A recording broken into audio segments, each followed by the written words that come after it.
ओम नमः शिवाय। हिमाचल प्रदेश के कांगड़ा जनपद में यह मंदिर पालमपुर से 14 किलोमीटर की दूर है। यह द्वादश ज्योतिर्लिंगों में से एक माना जाता है। यहां पर भगवान शिव को पूजा जाता है।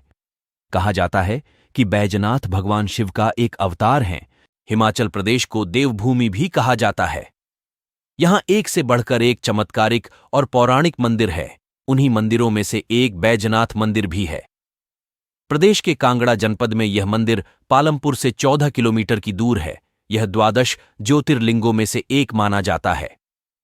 यहां पर भगवान शिव को पूजा जाता है। कहा जाता है कि बैजनाथ भगवान शिव का एक अवतार है और इस अवतार में वे अपने भक्तों के सभी दुखों और पीड़ा को दूर करने का काम करते हैं। ये मंदिर बेहद पवित्र माना जाता है। यहां तक कि इस मंदिर के जल में कई चमत्कारिक गुण भी हैं, जिससे कई तरह की दुर्लभ बीमारियां ठीक हो जाती हैं। यहां पर हर साल लाखों की संख्या में पर्यटक पहुंचते हैं। ऐसा माना जाता है कि रावण की तपस्या से प्रसन्न होकर भगवान शिव ने यहीं उसे वर दिया था। इसके बाद रावण ने ही इस मंदिर की स्थापना कराई थी। मंदिर का पौराणिक इतिहास। बैजनाथ मंदिर हिमाचल प्रदेश के सबसे लोकप्रिय मंदिरों में से एक है। इस मंदिर के बारे में कई तरह की किंवदंतियां प्रचलित हैं। इनमें से एक सबसे ज्यादा प्रचलित है और वो यह है कि हिमाचल प्रदेश के धौलाधार पर्वत श्रृंखला के प्रांगण में स्थित भगवान शिव का इस बैजनाथ मंदिर की स्थापना किसी और ने नहीं बल्कि रावण ने की है। किंवदंती के अनुसार बताया जाता है कि रावण ने हिमालय के कैलाश पर्वत पर भगवान शिव को खुश करने के लिए एक तपस्या की थी। जब तपस्या का कोई फल नहीं मिला तो उसने घोर तपस्या शुरू कर दी। अंत में उसने अपना सिर काटकर हवन कुंड में आहुति देकर भगवान शिव को अर्पित करना चाहा। इस मौके पर भगवान शिव प्रकट हुए और उन्होंने रावण का हाथ पकड़ लिया। फिर रावण से वर मांगने को कहा। भगवान शिव से रावण ने लंका में शिवलिंग स्थापित करने की इच्छा जताई तो शिव जी ने 2 शिवलिंग रावण को दे दिए। इसके बाद रावण ने खुद को अत्यंत बलशाली बना देने की भी प्रार्थना की। इस पर शिवजी ने वर दे दिया। शर्त यह थी कि दोनों में कोई भी शिवलिंग जमीन पर नहीं रखना था, क्योंकि शिवलिंग जहां रखा जाएगा वहीं स्थापित हो जाएगा। ये देखकर देवताओं ने भगवान शिव से प्रार्थना की कि कुछ चमत्कार करें ताकि रावण शिवलिंग को लंका न ले जा पाए। इसके बाद माया ऐसी रची गई कि किसी कारणवश रावण ने शिवलिंग बैजू नाम के चरवाजे को पकड़ा दिए और कहा कि उसे जमीन पर न रखें। लेकिन उसके वजन से परेशान होकर वाले ने जमीन पर शिवलिंग को रख दिया और पशु चराने चला गया। इस तरह दोनों ही शिवलिंग स्थापित हो गए और यह मंदिर बैजनाथ के नाम से प्रसिद्ध हो गया।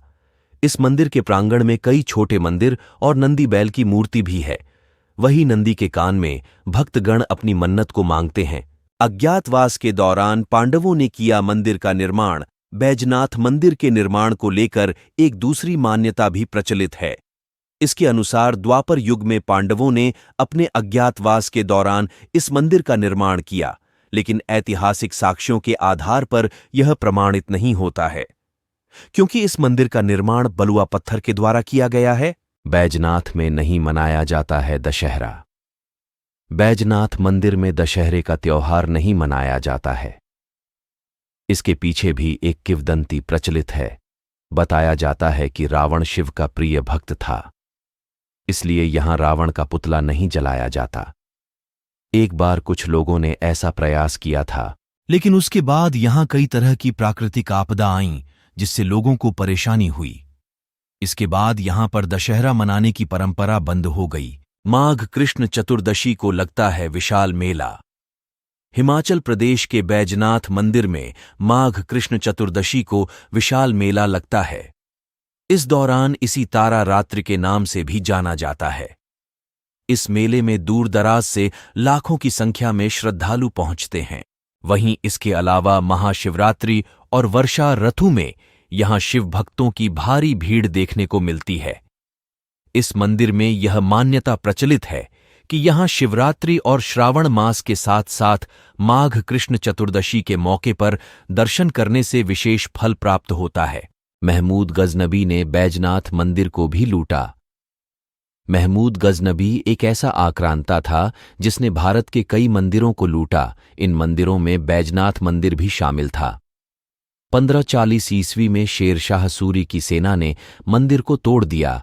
फिर 1783 में इस मंदिर का महाराजा संसार चंद ने जीर्णोद्धार करवाया। 1905 में कांगड़ा के विनाशकारी भूकंप ने इस मंदिर को क्षति पहुंचाई, जिसकी पुरातत्व विभाग ने मरम्मत कराई।